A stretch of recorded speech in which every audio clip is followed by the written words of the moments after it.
two masses are in the ratio 1:5. What is the ratio of the inertia?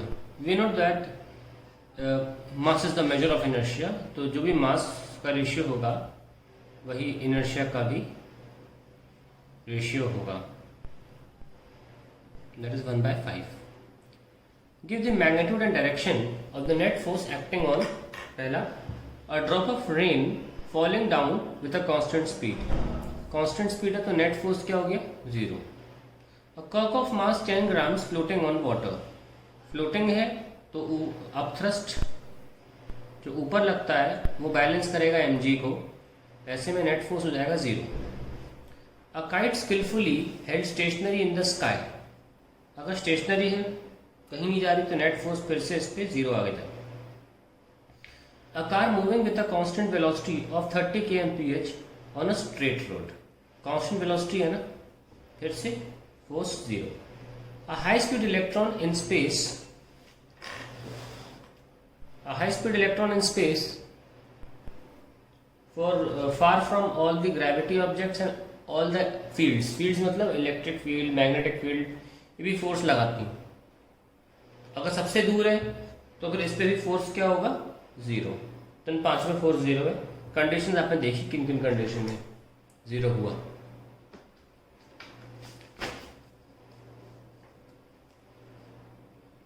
Name the quantity that remains conserved in rocket propulsion.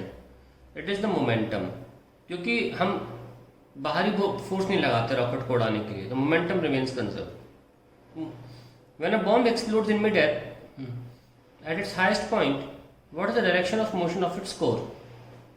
देखिए जब कोई bomb हम फेंक, मान लीजिए यहाँ से किसी एरोप्लेन ने बॉम्ब फेंका किसी टारगेट पे, यहाँ से ऐसे, तो अब वो रास्ते में फूट गया, लेकिन फिर भी क्योंकि बाहर से कोई भी फोर्स नहीं लगाया था, उसके सारे पार्टिकल्स का मोमेंटम जो रहेगा ओवरऑल नेट सम वो कांस्टेंट रहेगा.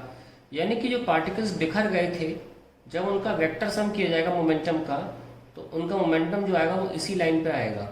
ठीक है, तो हम क्या लिख सकते हैं? Since no external force exerted on bomb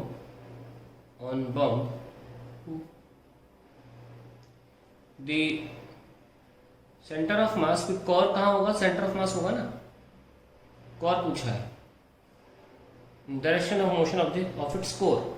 तो जितने भी पार्टिकल्स बिखर गए हैं उनका अगर हम सेंटर ऑफ मास लें तो वो इसी लाइन पे रहेगा. ठीक है, तो the centre of mass that is core will still follow the same trajectory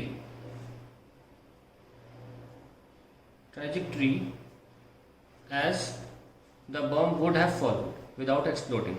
Bomb would have followed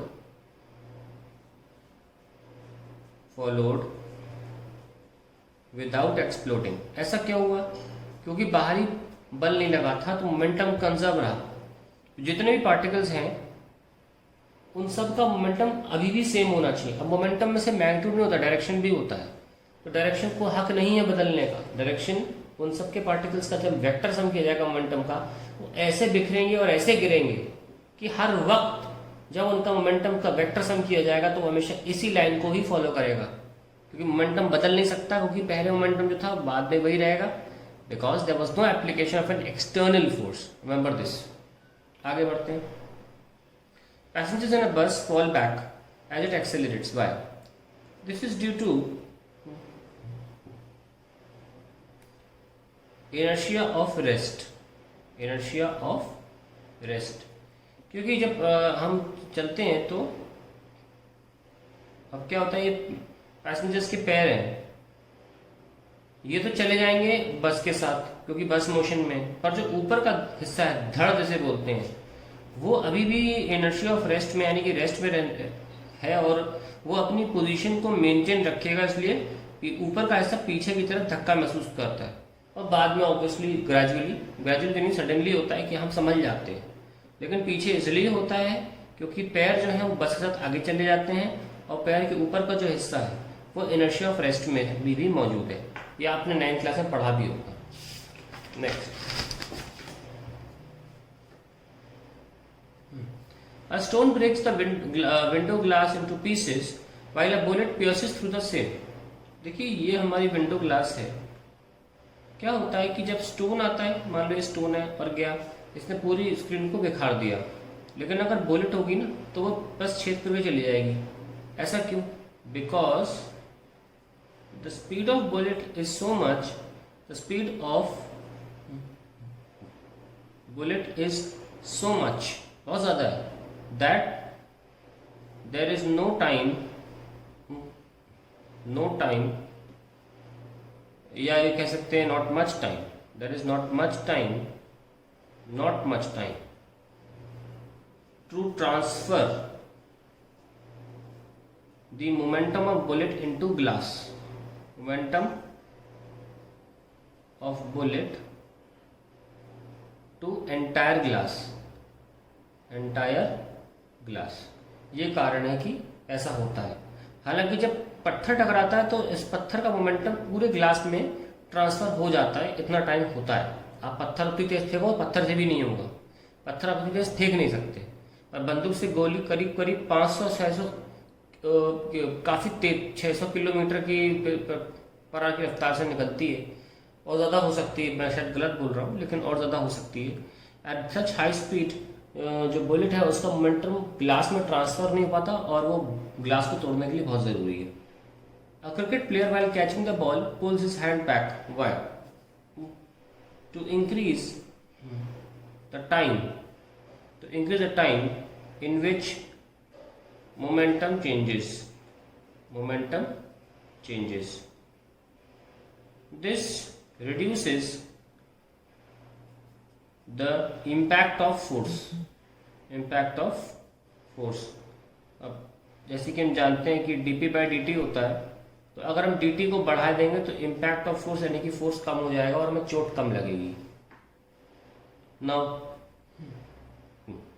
sudden motion on a blanket remove dust, ये भी वही कारण है कि जो हमने बस वाले में देखा था, inertia of rest of dust, इतना काफी है। ठीक है, ध्यान रखना, जब भी आप रेस्ट से मोशन में जाते हो तो आप बोलते हो इनर्शिया ऑफ रेस्ट, और जब आप मोशन से रेस्ट में आ रहे हो तो आप बोलना इनर्शिया ऑफ मोशन। ये बात याद रखना बस।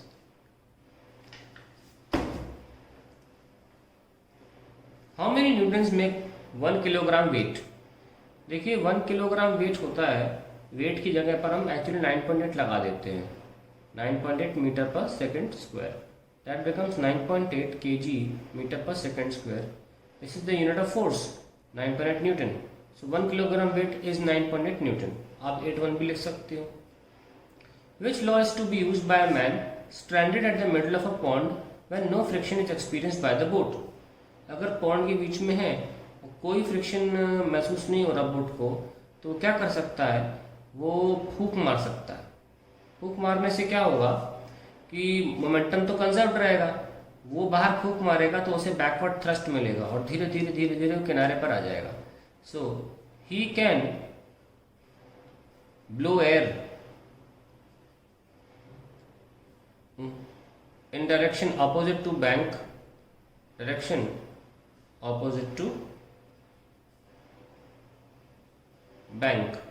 जहां भी उसे जाना है। अब क्या है कि मोमेंटम कंजर्वेशन मतलब आपने यहाँ ब्लो करी है तो आपको पीछे आपको थ्रस्ट महसूस होगा पीछे की तरफ, just so as to conserve the momentum, क्योंकि आपने जो फोर्स लगाया बाहर से नहीं अंदर से प्रोड्यूस किया है। खैर आगे बढ़ते हैं। एक्शन रिएक्शन भी आप बोल सकते हैं इसमें, action and reaction forces, and that will take you toward the bank wherever you want to go, जहां भी आप सेफ महसूस करें। Action and reaction are equal and opposite. Why do they not balance each other? Because action and reaction forces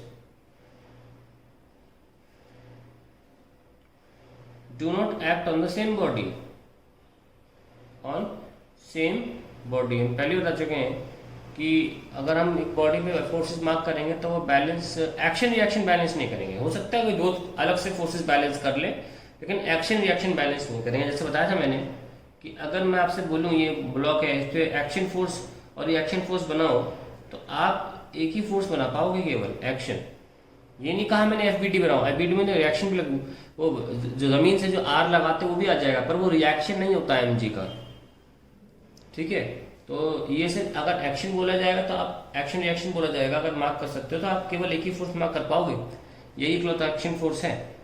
और ये action force के लिए दूसरा रिएक्शन फोर्स है नहीं जो बैलेंस कर सके। हाँ एक फोर्स है, वो रिएक्शन नहीं है लेकिन एमजी का, ये आर लगाओ, ये बैलेंस कर रहे हैं दूसरे को, लेकिन ये एक्शन रिएक्शन नहीं है, ध्यान रखना। एक्शन रिएक्शन अलग अलग बॉडी पे लगते हैं, बैलेंस नहीं कर सकते एक गिवन बॉडी पर। Overall they also become zero. When will a moving body be in equilibrium? When it is acted upon bye, when it is acted upon, या ऐसे लिख लो, when the net force acting on it is zero, तब आपकी equilibrium होगी। देखिए मैं इसमें sigma F भी लिख सकते हो, वेक्टर, ध्यान रखना वेक्टोरियली। वैसे तो इक्विलिब्रियम में बॉडी का रोटेशन भी नहीं होना चाहिए, लेकिन अभी हम वो चैप्टर पढ़ नहीं रहे हैं, तो बाय डिफॉल्ट मैं बता देता हूँ। When a moving body, motion can be rotatory as well as translatory as well as vibrational, ये तीनों ही नहीं होना चाहिए, तो बॉडी इक्विलिब्रियम में मानी जाएगी। हालांकि अभी मैं इस चैप्टर को ध्यान में रख के आंसर दे रहा हूँ, लेकिन अगर कोई आपसे ऐसा क्वेश्चन पूछता है तो वो ये तो बताएगा नहीं लॉज ऑफ मोशन से पूछ रहा हूँ, तो ऐसे में आप क्या बोलेंगे, सिग्मा एफ और सिग्मा टॉर्क भी जीरो होना चाहिए। ये दोनों जब जीरो होते हैं तब जाके आपका बॉडी कंप्लीटली इक्विलिब्रियम में होता है। कैसे बोलते हैं, सिग्मा एफ में क्या हो गया कि आपका एक्स डायरेक्शन में फोर्सेस, वाई डायरेक्शन में फोर्सेस, जेड डायरेक्शन में forces, X Y Z plane में टॉर्क, वाई जेड प्लेन में टॉर्क और जेड एक्स प्लेन में टॉर्क, जितने भी जेड प्लेन्स हैं, 3 प्लेन्स होंगे, सब में टॉर्क नेट जीरो होना चाहिए। तो 6 कंडीशन होती है एक बॉडी को इक्विलिब्रियम में साबित करने की। हालांकि बेसिक बात है कि सिग्मा एफ जीरो होना चाहिए for a body to be in translatory equilibrium. तो यहाँ पे अगर आ जाएगा वर्ड ट्रांसलेटरी, तब हम केवल सिग्मा एफ बोलेंगे, ठीक है। अभी क्योंकि मूविंग बॉडी का बोल दिया इक्विलिब्रियम, तो आई थिंक दोनों मेंशन करना ज्यादा सही रहेगा, otherwise they should mention translatory या rotatory.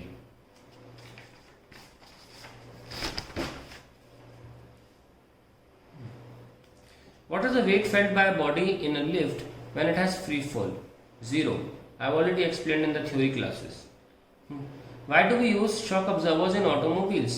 Same reason, to increase the, जो कि हमने कैच वाले में पढ़ा था, प्लेयर कैच करता है, to increase the time, duration for momentum to change, for momentum to change. Now, why do aeroplanes having wings fly at low altitudes? The aeroplane receives thrust from air for their flight. ठीक है। अभी क्या है, air at low altitudes, low altitudes is denser and hence aeroplanes अब भारी भरकम air होगी तो थ्रस्ट भी ज़्यादा होगी, फोर्स तो मास इनटू एक्सेलरेशन होता है, and hence aeroplanes receive higher thrust। और थ्रस्ट मिलता क्यों है, क्योंकि विंग्स जो है वो एयर को बैक पुश करती हैं, तो वही जो एयर है वो विंग्स को आगे थ्रस्ट देती है। वो थ्रस्ट नीचे लो एल्टीट्यूड्स पे इसलिए ज़्यादा होता है क्योंकि लो एल्टीट्यूड्स पर एयर डेंसर होती है। अगर डेंस एयर होने की वजह से you get higher force because density is m/v and mass density का डायरेक्ट रिलेशन भी है, ठीक है। तो और फोर्स क्या होता है, मास इनटू एक्सेलरेशन। सो ध्यान रखें, लो एल्टीट्यूड पे जो एयर है वो डेंसर है, जिसकी वजह से फोर्स ज़्यादा, रिएक्शन या thrust of the air to the wings will be more. State the law of conservation of momentum. When the external force acting on body is zero, the total momentum remains conserved. Total momentum of body, आप system भी लिख सकते हो, system remains conserved. ठीक है, चलिए आगे बढ़ते हैं। How is the motion of parachute different from a stone dropped from a certain height? In a parachute, air is trapped below the parachute. Air is trapped under it, providing the upthrust.